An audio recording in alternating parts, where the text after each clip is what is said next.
ሰላም ጤና ይስጥልን ክቡራትና ክቡራን የቻናላችን ተከታታዮች እንደምን አምሽታችኋል? የዕለቱን ዜና ይዘንላችሁ ቀርበናል። ህንዳዊው የፕላስቲክ የቀዶ ሕክምና ዶክተር የ37000 ህጻናትን ፈገግታ በመመለሱ ጀግና የሚል መጠሪያ አግኝቷል። ዶክተሩ አብዛኛውን ጊዜውን የከንፈርና የላንቃ መሰንጠቅ ችግር ጋር የተወለዱ ህጻናትን በቀዶ ሕክምና የማስተካከል ስራ ላይ የሚያሳልፍ የተባለ ሲሆን ሁሉንም የቀዶ ጥገና ሕክምናዎች በነፃ ማከናወኑንም ተናግሯል። በዚህ ስራው ጀግና የሚል ስያሜ ያገኘው ዶክተር ሱብዶ ከማር የልጅነት ጊዜውን በከፍተኛ ችግር ውስጥ ያሳለፈ ሲሆን ይህም የሰዎችን ችግር እንዲረዳ እንዳደረገ ይናገራል።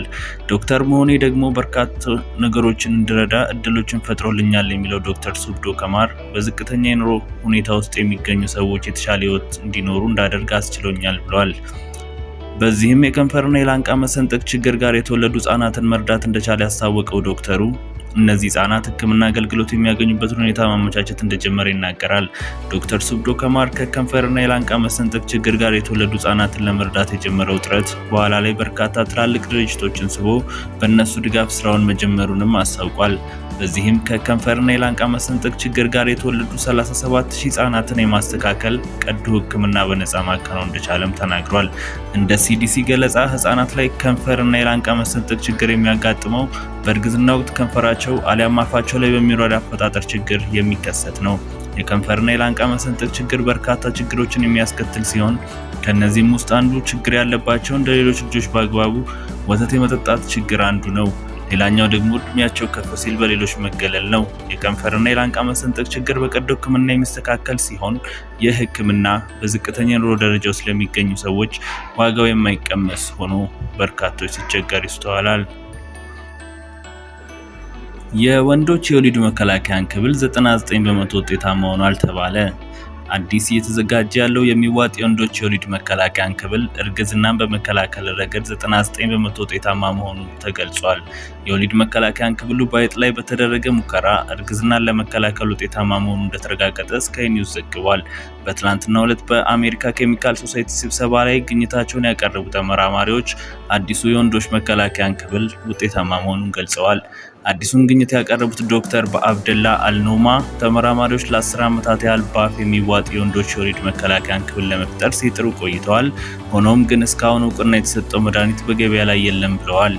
የወንዶች የወሲብ ሆርሞን ቴስቶስትሮንን ኢላማ ያደረጉ በርካታ ክሊኒካል ሙከራዎች እየተደረጉ መሆኑን ያነሱት ዶክተር አብደላ ሆኖም ግን ከልክ ያለፈ የሰውነት ውፍረትን፣ ድብርትንና ሌሎች የጎንዮሽ ጉዳትን የሚያስከትሉ ናቸው ብለዋል። አሁን የተሰራው የወንዶች የወሊድ መከላከያ እንክብል ግን ከሆርሞን ጋር ግንኙነት የሌለው መሆኑን በመጥቀስ በቅርቡ በሰዎች ላይ ሙከራ ማድረግ እንደሚጀመር አስታውቀዋል። አዲሱ የወሊድ መከላከያ በሴቶች ላይ ብቻ የነበረውን ጫና ያቃልላል በሚል ተስፋ እንደተጣለበትም ተነግሯል።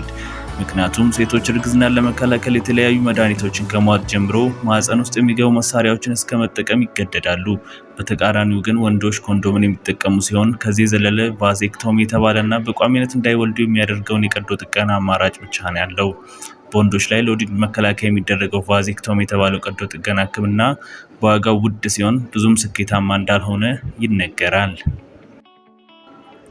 የጃፓን ተመራማሪዎች በ3D ቴክኖሎጂ ስጋ ፈጥረናል አሉ።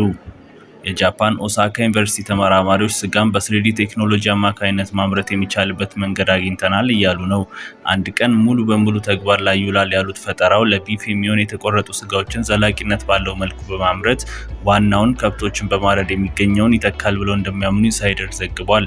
ተመራማሪዎቹ ስጋውን ለመስራት የከብት የህዋስ ግንድ ወይም ስቲም ሴልስ መጠቀማቸውን የሚናገሩት ተመራማሪዎቹ በዚህም ለቢፍ ስጋ የሚሆነውን ህዋስ ከለዩ በኋላ የደም ቧንቧ፣ ጡንቻና ስቦችን አንድ ላይ አደራጅተዋል።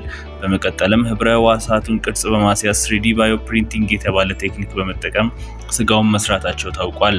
በኦሳካ ዩኒቨርሲቲ የጥናት ቡድን አባል የሆኑት ማቺያ ማቱሳኪ ጥናቱን አስመልክቶ በሰጡት መግለጫ ይህንን ቴክኖሎጂ በማሻሻል በስጋ ውስጥ የተመጣጠነ ምግብ፣ ስብ እና ጡንቻ እንዲኖር ማድረግ ይቻላል ብለዋል። በቅርቡ ስጋ ተመጋቢዎች በ3D ቴክኖሎጂ አማካኝነት የተመረተ ስጋ አዘው እንደሚመገቡም እምነት እንዳላቸው ነው ተመራማሪ የተናገሩት። በ3D ቴክኖሎጂ አማካኝነት የሚመረተው ስጋ ተመጋቢዎች የሚፈልጉትን ጣዕም እንዲያገኙ እንዲሁም ጤናቸውን ለመጠበቅ የሚያስችላቸው እንደሆነም ተናግረዋል። ስጋ በ3D ቴክኖሎጂ አማካኝነት ለማምረት ሙከራ ሲደረግ ይህ ለመጀመሪያ ጊዜ አይደለም ያለው ዘገባው ከዚህ ቀደምም በእስራኤል የማምረት ሙከራ ተደርጎ ነበር። የእስራኤል ቲችየን ዩኒቨርሲቲ በሜዲካል ኢንጂነሪንግ ክፍል ከአሌፍ ፋርም ጋር በጋራ በመሆን ባሳለፍነው የካቲት ወር ላይ ትክክለኛ የላም ሴል ተጠቅመው በ3D ቴክኖሎጂ ስጋ ሰርተው ነበረ። ለ30 ዓመታት ተመሳሳይ የሎተሪ ዕጣ የገዛው አሜሪካዊ በመጨረሻም የ18 ሚሊዮን ዶላር አሸነፈ። በአሜሪካ ሚቺጋን የሚኖረው ይህ ግለሰብ ላለፉት 30 ዓመታት ተመሳሳይ የሎተሪ ዕጣ ሲቆርጥ ቆይቷል። ይሁንና በመጨረሻም ይህ ግለሰብ የ18 ሚሊዮን ዶላር ዕጣ ማሸነፉን ቢዝነስ ኢንሳይደር ዘግቧል። የ61 ዓመቱ የዕድሜ ባለጸጋ ከፈረንጆቹ 1991 ዓመት አንስቶ ተመሳሳይ የሎተሪ ዕጣ ቁጥር ሲቆርጥ መቆየቱ እንዳልሰለቸው ገልጿል። የሎተሪ ዕጣው በወጣበት ቀን ምሽት ላይ እሱ ከቆረጠው ትኬት ጋር ሲያስተያይ ተመሳሳይ መሆኑን ተጠራጥሮ ከ12 ጊዜ በላይ ማየቱንና እውነት መሆኑን ሲያረጋግጥ መደንገጡን ገልጿል። ግለሰቡ በዘንድሮ ዕጣ ላይ ከዚህ በፊት ያደርገው ከነበረው ተመሳሳይ ዕጣ ቁጥር ሌላ አዲስ የትኬት ቁጥር ለመግዛት አስቦ እንደነበር፣ ነገር ግን መልሶ ሐሳቡን እንደተወ በዘገባው ላይ ተጠቅሷል። አሁን ባሸነፈው የሎተሪ ሽልማት የተወሰነውን ለበጎ አድራጎት ስራዎች እንደሚለግስ የተናገረ ሲሆን ቀሪውን ግን ለራሱ ፍላጎቶች ማሟያ እንደሚያውለው ተናግሯል።